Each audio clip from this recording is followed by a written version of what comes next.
정확하게 얘기하면 이건 아니죠. 네, 기자 홍사원입니다. 금요일 홍사원 쇼, 홍쇼 시작하겠습니다. 금요일은 김용남 전 의원, 신은규 변호사 조합입니다. 안녕하세요. 네, 안녕하세요. 네, 안녕하세요. 새로운 삼형제, 막내 신인규. 네. 내가 봤을 때 제일 똘똘한 것 같은데. 아니 아무래도 뇌세포가 가장 그러니까 아직 생생할 때죠. 그건 인정할 건 인정해야지 우리가. 네. 날이 요즘 너무 덥습니다, 진짜. 네. 그러니까 올라오실 때 좀 버거우신 것 같더라고요. 그러니까 땀이 좀 많이 날 정도로 네. 굉장히 날씨가 푹푹 찌는 날씨라서 네. 하여튼 바깥에서 또 일하시는 분들 굉장히 지금 힘드실 것 같다는 생각을 좀 많이 했습니다. 조심해야 될 것 같아요. 예. 그래도 내일보다 시원한 오늘이고 내년 여름보다 시원한 올 여름입니다. 올해가 가장 시원한 여름이 될 거다. 예. 그렇죠. 자, 오늘 하여튼 다룰 게 많은데 일부에서는 우리 저희 두 분 좀 모시고 시사 좀 분석을 하고 2부에서 이제 최종건 교수 모시고 좀 한미 관세 협상 그거 좀 이래도 되나 싶을 정도인데 그 얘기 좀 다루겠습니다. 자, 첫 번째 주제 이겁니다.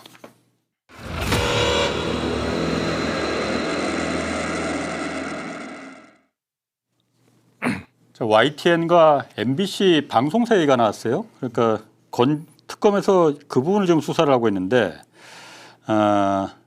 건진법사 전영배 씨가 김건희를 위한 언론사가 필요하다. 그리고 통일교 윤영호 본부장이 문자를 나눈 거 보니까 통일교가 정말로 YTN을 인수하기 위해서 굉장히 좀 구체적으로 이렇게 시도를 했더라고요 보니까. 사실은 이 윤석열 정부 들어서 YTN 민영화 얘기가 나왔고 그게 대선 전에 그 공약 형태로도 나온 적이 있어요. YTN 민영화. 네. 그런데 그 사실은 한전 자회사하고 마사회 지분을 갖고 있죠. 지분이 사실상 정부 측 지분으로 볼 수 있는데 이게 30%가 살짝 넘는 건데 통일교뿐만 아니라 YTN을 탐내는 곳은 엄청나게 많았습니다. 사실은 많았어요. 왜냐하면 YTN이 그 시가총액은 정말 형편없어요. 우리나라 뭐 그런 회사 많지만 시가총액은 뭐 1,500억에서 왔다 갔다 했지만 YTN이 갖고 있는 부동산 자산만 해도 어마어마하잖아요. 일단 상암동의 YTN 그 건물만 해도 크잖아요. 거기다가 남산타워 있지 지방에도 부동산이 많거든요. 그러니까 부동산 자산 가치 이런 거 따지면 그 유진에서 최종적으로는 지분 30% 정도를 3,200억에 인수를 했죠. 그러니까 회사 가치를 1조 조금 넘게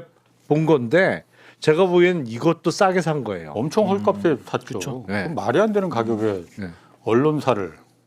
노리는 데가 많았어요. 통일교뿐만 아니라 딴 데도 많았는데 통일교는 구체적으로 로비한 정황이 지금 드러난 거고 실제로 인수에 성공했던 유진그룹이 어떻게 인수에 성공했는지는 앞으로 나올 수 있겠죠. 그러니까. 하지만 이미 김건희 입장에서는 YTN을 이렇게 탐내는 곳이 많구나를 알 수밖에 없는 상황이었잖아요. 일단 통일교가 뭐 건진을 통해서 로비를 했을 테니까.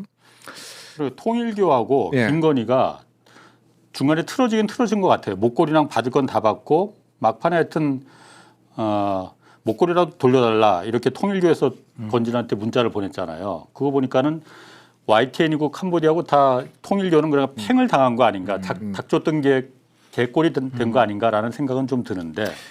근데 뭐 통일교가 사실은 뭐 언론사에 대해서는 그 신문사도 지금 갖고 있고, 그러니까 세계일보도 갖고 있고, 그러니까 사실은 뭐 YTN에 대해서 인수하고 싶었던 그 배경이나 동기는 좀 이해가 가는 면이 있는 겁니다. 그러니까 그걸 통해서 결국에는 자신들의 영향력을 강화시키려는 목적으로 YTN 인수 전에 뛰어든 것인데 결국 그 로비 창구로 이제 건진 그리고 건진을 통해서 이제 김건희한테 이제 줄을 댄 부분, 그러니까 이 부분이 이제 조금씩 드러나는 거고 있는 거고 결국에는 통일교와 김건희의 연관관계가 지금 뭐 YTN 그리고 캄보디아 그리고 사실은 정당 사무에까지 개입이 되는 거거든요. 그러니까 소위 말해서 전당대회 때 통일교 표가 있다 뭐 이런 얘기까지도 연관이 되니까 상당히 좀 깊숙하게 좀 유착관계가 있었다가 뭔가 알 수 없는 이유로 서로 이제 로비가 잘 성공이 안 되면서는 좀 틀어지고 그러면서 지금 이런 부분들도 좀 세상 앞에 드러나게 되는 거 아닌가 좀 그런 생각이 듭니다. 저 인수 과정을 보면은 저희가 타임라인으로 한번 좀 정리를 해봤는데 매우 하여튼 구체적입니다. 그래서 8월에 처음 저희가 나왔더만요. 그 특검에서 지금 그 브리핑한 거로는 8월에 윤영호가 건진한테 방송국을 인수하고 싶다 통일교에서 그러니까 11월 초에 건진이 윤영호한테 저런 문자를 보냈다는 거예요. YTN 공기업 지분을 좀 확인하고 이철규 의원한테 그 인수 방법을 알아보게 했다는 거예요. 근데 실제로 이철규 의원이 11월 알아보게 했다니까 과거형이잖아요. 10월에 국정감사에서 그 얘기를 했더만요. 보니까 공기업이 YTN 지분을 갖고 있으면 이거 효율성이 떨어진다 그러니까 빨리 매각 절차를 진행하라. 그래서 실제로 그 한전하고 마사회가 지분을 내놔. 그래서 이제 그 인수 작업이 이제 시작된 거잖아요.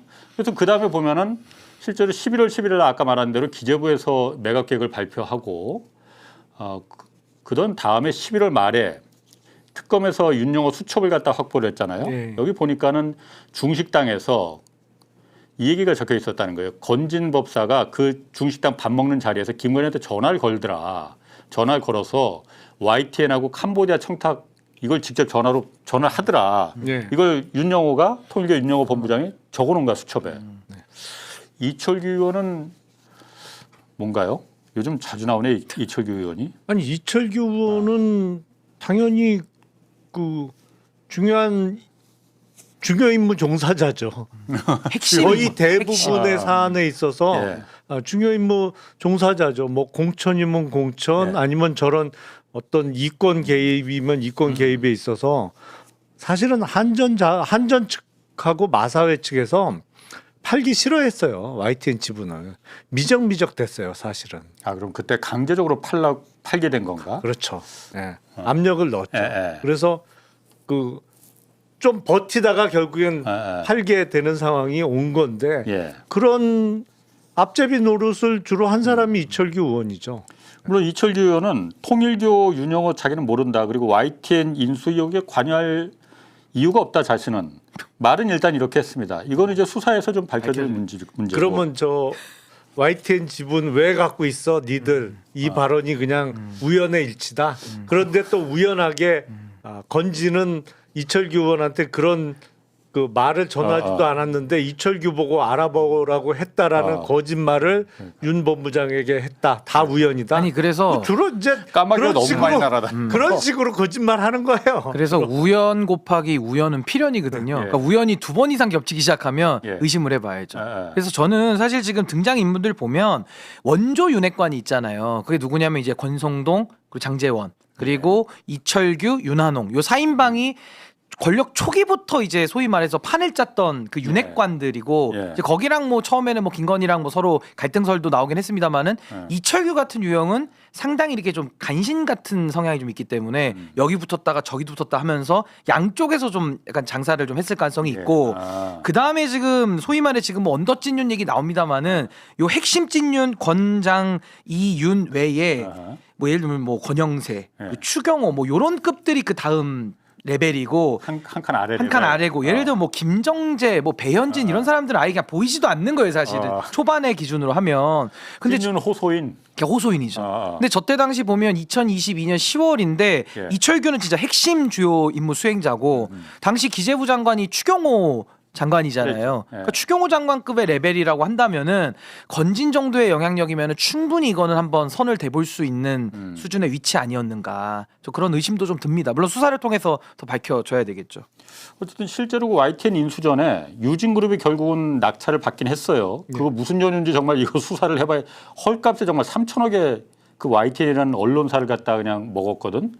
근데 인수 전에 통일교회 글로벌 피스 재단 여기도 참여를 하긴 했습니다. 이게 그 한학자 총재 그 셋째 아들이죠. 그러니까 글로벌 피스 재단이 셋째 아들이 이사장으로 있더라고요. 뭐 넷째 아들도 있고 일곱째 아들도 있고 그래갖고 아들끼리 약간 헷갈리긴 해요. 세 명이 싸워요 아들 셋. 그러니까 싸우기 때문에 통일교에서는 세 번째 아들은 셋째 아들은 그 거의 뭐 남남이나 마찬가지다라고 하는데 어쨌든 간에 글로벌 피스 재단에 참여했는데 여기가 못 먹었어. 이거는 왜 못 먹었는지 그거 가지고 당연히 두 분은 모르시겠고. 그렇죠. 지금은 그때 소문이 무성했어요 정말. 무슨 소문? 그러니까 YTN을 결국에 유진그룹이 인수하게 됐을 때 저게 누구 작품이냐. 예. 그 소문이 완전히 무성했어요. 누구 작품이라는 게.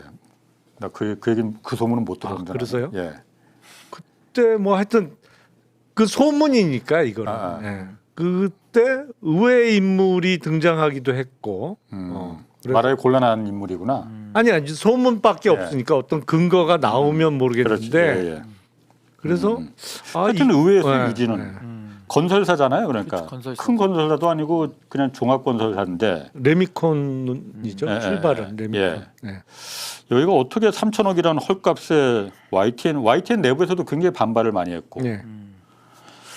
참 이것도 좀 특검이 조사할 게 하나하나 이제 더 늘어나긴 늘어나는데 그래도 늘어난다 하더라도 다시 다 과거에 뭐가 잘못됐다는지 지금 다 밝혀내야 됩니다. 그렇죠. 아니 그래서 사실은 김건희 특검의 활동 기한도 최장 150일이잖아요. 예. 그리고 검사 40명 규모인데 제가 보기엔 이거 물리적으로 불가능합니다. 그러니까 네, 이 인력 갖고 수사 기간 내에 12월 18일까지 되더라고요. 그러니까 안 돼요, 안 돼. 예.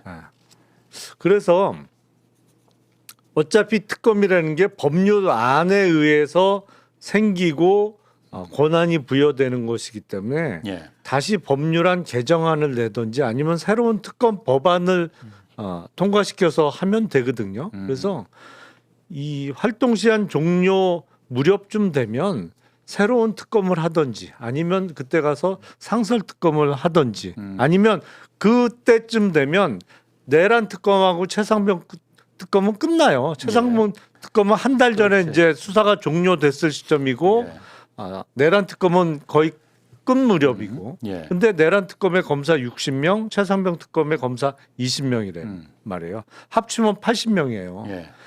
김건희 특검만 해도 사실은 애초에 뭐랄까 검사 120명 갖고 해도 벅찬 사안이에요 이거. 워낙 사건이 많아서 워낙 많아서 예. 그래서 그럼 거기 검사들을 다시 끌어온다. 다 몰아주던지 예. 아니면 그게 조금 부담스럽다 그러면 한 80명의 절반쯤 40명쯤 더 합류시켜서 80명 규모로 뭐 한 5개월 6개월 다시 특검법안을 하나 통과시키든지 해야 될 것 같아요. 근데 저는 이게 특별 검사의 의미 자체가 예. 기존 검찰이 안 되니까 이제 특별 검사 제도를 두고 개별 법률에 의한 이번엔 특검이거든요. 그렇죠. 물론 상설 특검법도 있긴 합니다만은 그렇다면 김건희 특검법에서도 가장 핵심은 지금 저는 뭐 핵심부까지 아직 한참 멀었다고 보는데 결국은 그 김건희 윤석열 부부를 덮어줬던 그 검사들 거기까지도 뿌리를 뽑아낼 수 있는 데를 가야 특별검사의 의미가 있다고 저는 보거든요. 당연히 맞습니다. 네, 근데 지금은요 사실 특별 없어 검사 수사한다는 게. 네, 뭐 삼부토건 조금 하고 뭐 IMS 그 렌터카 회사 조금 하고 뭐 이제 새로운 또 범죄 사실들이 더 튀어나오다 보니까 지금 김건희 특검은 이거 지금 펼쳐놓다가만 끝날 것 같은 느낌이 좀 들어서 좀 우리 김용남 의원님 말씀대로 정말 법 개정을 통해서 더 기간을 늘리든지 그 수사팀도 더 확대하고 아니면 새로운 특검법을 반드시 좀 해서 전 이거 지금 요 150일 요 기간 가지고는 택도 없는 기간이라고 저는 워낙 많아가지고요 범죄 사실이. 그 특검 기간을 새로 이제 특검법을 발의해서 뭐 새로운 특검을 시작하든지 아니면 연장을 하든지 해서라도 개정으로, 예. 1년이 걸리든 2년이 걸리든 잘못된 거는 낱낱이 밝혀내야만이 다시는 이런 일이 안 생깁니다. 그리고 아까 신인규 변호사 말씀대로 지금 검사에 대한 수사가 지금 내란 특검하고 김건희 특검이 해야 될 일인데 안 돼 있잖아요. 물론 앞으로 할 거라고 저는 믿고 있어요. 근데 혹시 안 할까봐 안 할 우려 저는 있다고 보거든요. 그냥 혹시 뭉개 대충 어차피 우리 식구들이야라는 생각이 있을 수도 있고 안 할 가능성이 있을까봐 계속 이제 이거 자꾸 이제 소환을 시키는 거예요 언론에서. 예, 그리고 또 하나 검사하고 저는 중요한 게 명태균 사건 때 그 USB를 갖다 명태균이 조선일보를 통해서 윤 씨 부부한테 전달하려고 했잖아요. 조선일보가 중간에서 뭔가를 거간록 역할을 하려고 했던 거잖아요. 네. 이거 밝혀내야 됩니다. 반드시 밝혀야죠. 이거 매우 중요한 일이거든요. 이건 언론을 위해서도 그렇고 우리 사회를 위해서도 그렇고 정치를 위해서도 그렇고 매우 중요한 일입니다. 이거 지금 얘기 안 하잖아요. 어느 누구도. 제가 계속 얘기하려고 합니다. 조선일보 이거 수사해라. 그때 USB 왜 이걸 갖다 중간에서 들고서는 뭔 짓을 하려고 했던 건지 뭘 딜을 엿을 바꿔 먹으려고 했던 건지. 아니 그리고 그거 분명히 밝혀야 그리고 명태균 수사는 그걸 밝혀야 돼요. 그러니까 명태균의 사안이 창원지검으로 갔다가 거기 또 짱 박혀 있다가 예. 또 이게 수사를 뻗어나가지 못하고 계엄으로 덮어버렸거든요. 예. 그 과정에 힘을 쓴 그 검사들을 낱낱이 찾아내야죠. 그러니까 맞습니다. 덮은 사람. 맞아. 예, 그 위에서 외력을 가지고 그것도 어떻게 보면 또 내부적인 수사 외압이 될 수 있기 때문에 네. 하여튼 지금 이 검사 쪽 관련된 수사는 내란 특검에서는 소위 말하는 좀 대검 쪽 그리고 이 김건희 특검에서는 소위 이제 그 중앙지검 쪽이나 남부지검 요쪽을 이제 좀 덮은 부분을 이제 파헤쳐야 되는데 저도 우선순위에서 이게 좀 뒤로 밀릴까봐 굉장히 좀 걱정이 됩니다. 근데 원래 그런 거 하라고 만든 게 공수처인데 공수 저도 확대하고 아, 검사나 판사를 상대로 한 수사를 예. 하라고 만든 게 공수처인데 예. 공수처는 어쨌든 지금 정부에서 그러니까 그 어쨌든 공수처 인력을 대폭 늘리고 기능도 확대하고 그런다고 했잖아요. 네. 아직은 좀 여력이 없고 그러니까는 맞아. 그건 꼭 특검뿐만이 아니고 공수처에서도 이 부분을 할 수가 있겠구나. 예. 충분히 할 수 있죠 공수. 하긴 특검에 너무 지금 로드가 많이 걸려갖고. 네. 아우 제가 보기에도 김건희 특검은 예. 정말 말대로 늘어놓다 끝나는 거 아니야 이러다가 그러니까. 그런 걱정이 좀 돼요. 예. 자, 그 건진 얘기로 다시 돌아가 보면은 건진하고 윤영호 그 통일부 본부장하고 얘기하다 보니까는 이게 MCA가 또 나왔단 말이에요. 네. 무슨 얘기를 했냐면은 건진 법사 그 말을 했다는 거예요. MBC를 내년에 없애려고 하는데 강경하게 밀어붙이시라 했다. 이건 아마 김건희한테 이런 얘기를 했다는 것 같아요. 그 좌파 방송과 여론을 잘 다스려야 하고 여기서부터 좀 무서운 말인데 검찰과 경찰 모두 동원해서 법치로 가야 한다. 저 말하는 법치가 뭔지는 모르겠으나 공포 정치도 좋고 피바람 일으키는 것도 좋다. 노상원이나 똑같은 사람이 또 한 명 있었습니다. 그렇죠. 그러니까 저건 법치가 아니고 그렇게 되면 인치죠. 사람 마음대로 하는 거니까 사실은 검찰이나 좋은 것처럼 들리는데. 아 그런가요? 단어가 너무 고급진가? 그러니까 그거 제가 너무 새로운 고급져. 단어를 말씀드리면 건치, 건치. 건의에 의한 통치, 건치. 건치와 그리고 건의. 검찰도 건찰. 다 김건희 거예요 그냥. 건치. 건치는 왠지 그 건강해 보여요. 건강하고 깨끗한 치아가 연상되다. 그러니까 건의 통치, 건의 통치로 해 건치. 하여튼 그러니까 저게 정말 피바람 일으키려고 했다는 거 아니에요. MBC 정말 살아남아. MBC는 그런데 내부 구성원들이 워낙 강경하게 정말 싸웠어요.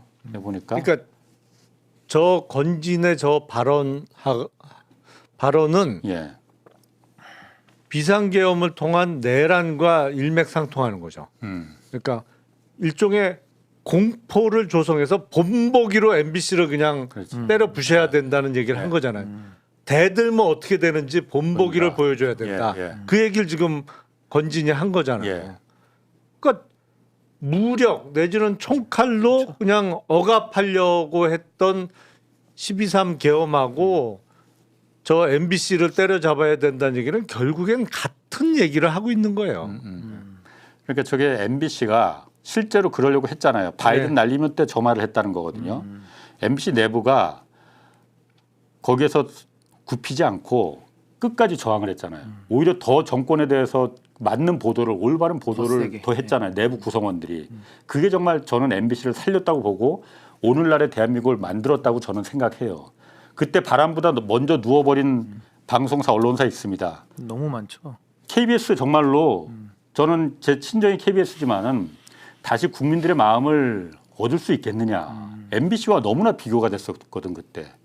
내부 구성원들 일단 내부 구성원들이 뭐 한 번 싸우지도 않고 싸워볼 생각도 않고 그 박민희라는 사장을 갖다가 윤석열 술친구를 갖다 사장으로 다 들어오는 거 그냥 무혈 입성시켜 버렸잖아요. 그리고 그 다음도 파우치 사장 왔고. 그렇지 파우치 박장범. 박장. 그런 면에서 MBC와 KBS가 어떻게 비교가 되느냐. 하늘은 스스로 돕는 자를 돕는다는 말이 저는 그때 딱 머리에 떠오르더라고요. 근데 MBC가 사실은 가장 촉발된 계기가 그 바이든 날리면 때 MBC가 사실 찍힌 거잖아요. 예. 그리고 뭐 전용기 뭐 안 태우고 막 이러면서 이제 시작이 된 어떻게 보면 악연 같은 건데 그때부터 MBC의 구성원들도 저는 굉장히 큰 일을 했다라고 칭찬해드리고 싶고 또 하나는 국민들도 대단합니다. 다 MBC로 이렇게 몰려가지고 저는 지금도 기억나는 게 스포츠 하여튼 무슨 중계인데 뭐 3사가 공동 중계하잖아요. 무조건 다 MBC로 가서 봐요 사람들이. 또 올림픽이었어. 올림픽인가 하여튼 뭐 하여튼 스포츠 관련된 중계해도 뭐 3사가 뭐 내용 다 맞아. 비슷하고 예. 뭐 스포츠는 또 분리해서 볼 수도 그렇지, 있는데 국민들께서도 그러니까 MBC에 대한 그런 뭐랄까 힘을 계속 실어주면서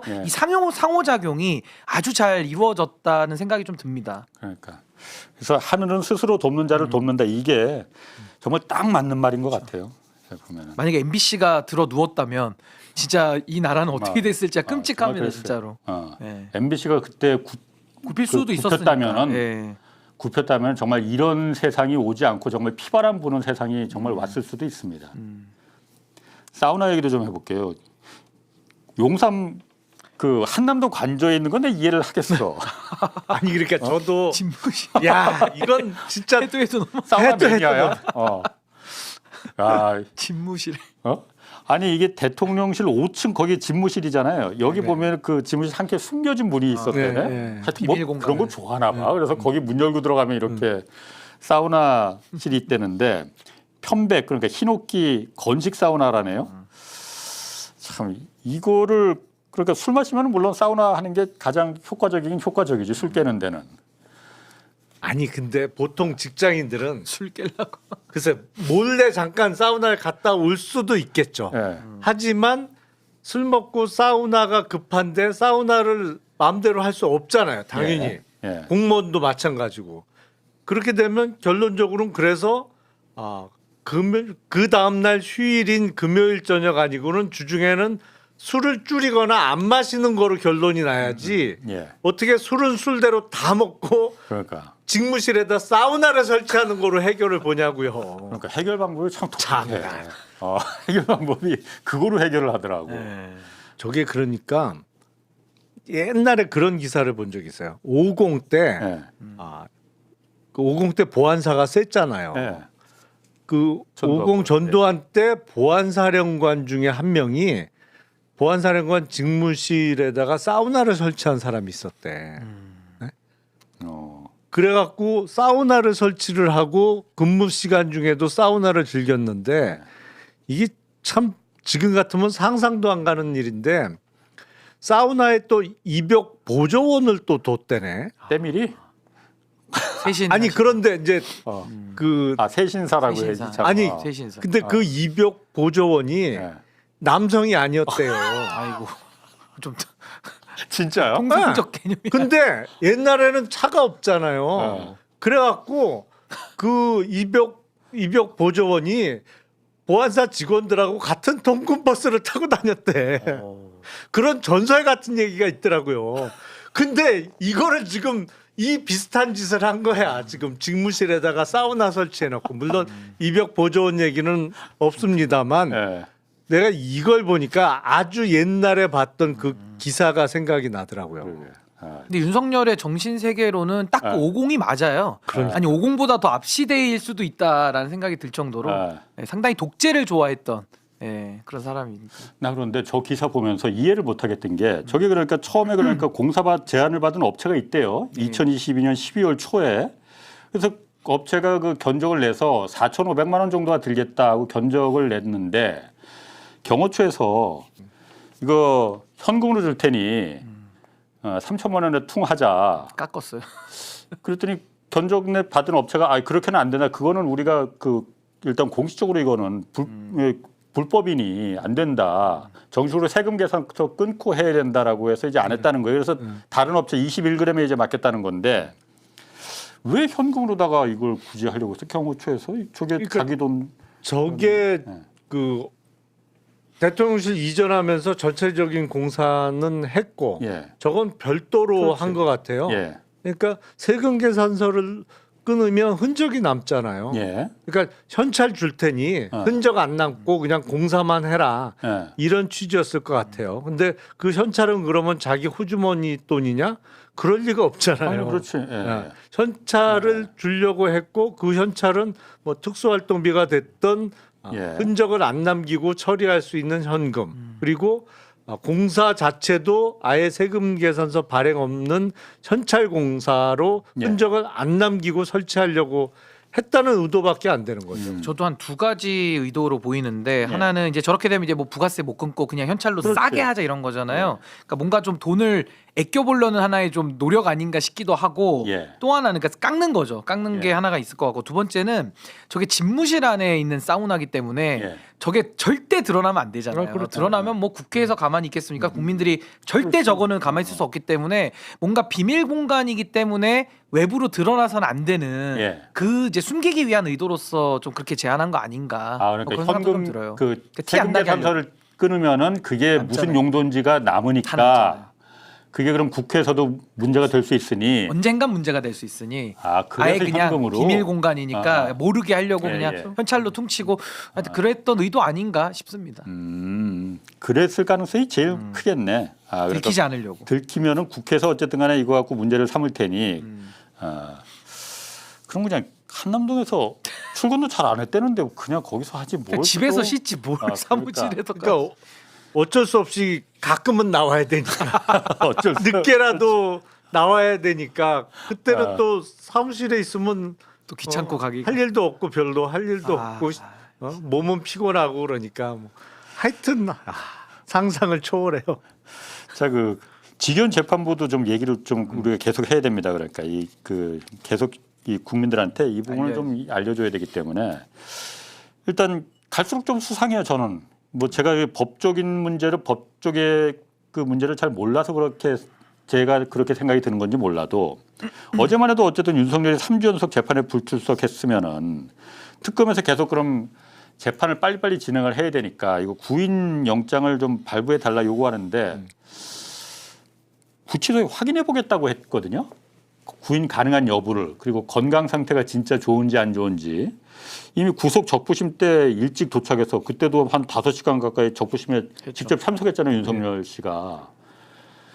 저게 저렇게까지 확인하고 막 이렇게 해야 될 겁니까 지금? 아니 그리고 이미 서울구치소에 있는 의무 실장인가 과장 의사가 건강에 별다른 문제 없다고 이미 확인을 하지 않았나요? 이미 끝났어요 그렇죠. 확인. 근데 뭘 또 해? 예. 자기가 가서 보겠다는 의미인가요? 그 사이에 또 아파질 수도 있으니까 하겠다는 건가? 아니면 의사 말도 못 믿으니 내 눈으로 보고 확인하겠다는 의미인가? 자기가 의사야? 보면 알아요? 아니 뭘 그리고 또 확인해? 술 끊어가지고 지금 건강은 더 좋아졌을 것 같거든요. 그러니까 간 수치는 점점 좋아질 것 점점 같아요. 좋아져요 지금 싱싱해지고. 아니, 그러니까 제가 궁금한 거 그거예요. 직연 판사가 지금 이 그 많은 국민들이 의심의 눈초리를 보내고 있다는 걸 자기한테 보내고 있다는 걸 모르지 않을 거 아니에요. 그렇죠. 그런데 이걸 진짜 뭔가 내가 약점이 잡혀서 이러는 건지 아니면은 윤석열한테 뭐 그 쫄아서 그러는 건지 뭡니까 도대체 왜 이러는 거예요? 그러니까 이제 윤석열한테 쫄 거는 이제는 없을 것 같고요. 네. 뭔가 이제 제가 그냥 의심하고 추측하는 부분은 네. 계속 이상했거든요. 그러니까 지기현의 재판이라는 게 구속 취소 인용 결정이 아마 가장 대표적일 거고 예. 또 지금 지기현뿐만 아니라 조희대 대법원 예. 뭐 이 지금 모종의 관계들이 사실은 매우 지금 국민적 불신을 얻고 있잖아요. 그렇지. 예. 그렇기 때문에 지금 저는 지기현 판사 입장에서는 뭐 윤석열이 무섭다라는 것보다는 굉장히 저는 지금 입장을 정하지 못하고 좀 갈팡질팡하고 있는 거 아니냐. 그러니까 뭔가 이렇게 법대로 그냥 원칙대로 해버리면 되는데 그렇게 하지도 못하고 또 그렇다고 윤석열을 옛날처럼 노골적으로 봐줬잖아요. 아니, 어떻게 그렇지. 날로 된 걸 시로 그렇지. 바꿔가지고 해주고 또 그 다음부터는 또 날로 돌아가는 이런 게 어디 있어요 전 세계의 예. 민주국가에서. 예. 그러니까 이거는 정말 저는 지기현 재판장은 이미 거의 저는 아까 우리 앵커님은 조금 요즘 의심스럽다고 아까 말씀을 하셨지만 이미 저는 판단은 끝난 것 같아요 지기현 재판장에 대해서는. 그래서 전 지금 심한 내적 갈등 속에서 이런 좀 왔다리 갔다리 하는 모습을 보이고 있는 거 아닌가. 그러니까 그 네. 이유가 뭔가 단단히 약점을 잡혀 있기 때문에 저런 거 아니냐라는 의심을 충분히 할 만하죠. 그러지 않으면 저게 이해가 안 뭐 되죠. 이해가 그렇죠. 됩니까 네. 정말로? 매번 저러니까. 아, 그리고 또 지금 재판도 일주일에 한 번씩 하고 있잖아요. 그래서 특검에서 오죽하면은 또 8월 11일까지는 또 휴가야. 휴가 간다 그러다가 또. 아유. 그러니까 휴가는 그럼 꼭 가야 되겠으면 가고 그 다음에는 좀 일주일에 2번, 땡겨서. 3번 좀 하자. 네. 그걸 변호인하고 협의해서 알려달라는 거야. 변호인이 이걸 지금 윤석열 쪽에서 이걸 갖다 합의를 해주겠나 이게. 아니 그런데 지금 법정 휴정 기간이 2주거든요. 예, 예. 근데 2주를 두는 의미는 통째로 법원을 비울 수 없으니 반반씩 일주일씩 휴가를 가라. 요 기간에. 그런 의미로 2주를 두는 건데 지금 2주를 통으로 재판을 안 하겠다는 취지 아니에요. 아 원래 반반씩 교대로 가라 그러니까 원래는 그 재판을 해야 취지예요. 되니까. 예, 원래는 그 취지예요. 예. 근데 판사들 중에 일부는 법정 수정 기간 2주를 내내 다 놀아도 되는 거로 해석하는 사람들도 있긴 있더라고요. 지금 판사도 그렇게 근데 해석하거든요 지금. 그렇더라도 중요한 사건을 하고 있을 땐 그러면 안 되는 거죠. 눈치도 적어도. 봐야지. 예. 아니 그러니까 내가 휴가 간다는 거는 근데 좋다 이거야. 놀기 좋아하면 휴가 가라. 가고 8월 11일 특검에서도 그거 아니에요. 갔다 와서 그러면은 좀 일주일에 박근혜 때처럼 2번, 3번씩 좀 빨리빨리 하자. 그래서 빨리 재판을 좀 끝내자 1심을. 언제까지 이걸 갖다 1심을 이렇게 질질 끌 거냐. 이걸 갖다 왜 판사의 재량 아니야 이거는. 판사가 진행하면 소송 되는 거 아니야. 지위라고 하죠. 소송 지휘하면 되는 거 아니에요. 지휘권이 있죠. 지휘권. 왜 안 하? 나 그거를 이해를 못 하겠다는 거야 내가. 아니 기본적으로 지기현 부장은 자기가 이 사건 선고를 할 생각이 없어 보여요. 그러니까 놓고 가겠다는 거예요. 아 인사 나서? 네. 도망가겠다는 거지. 그러면은 지금 어쨌든 그럼 이러면 어떤 지기현 부장 판사가 그런 생각이라면은 지금 다른 건으로 좀 그 체포 방해하고 증거인멸 그거로다가 추가 기소돼 있잖아요. 네. 이건 다른 이제 형사 35부에서 재판을 하더라고요. 병합이 어차피 될 거 아니에요. 네. 지기현 부장 판사 만약 그런 생각이라면은 네. 저쪽으로 그냥 넘겨버리면 어때요? 사실은 지금 상황 같으면 그렇게 하는 게 맞죠. 그러니까 근데 통상 그동안의 관례는 앞서 기소돼서 재판하고 있던 재판부 쪽에 병합하는 게 통상의 예인데 예. 지금 국민적 의혹을 받고 있으니 예.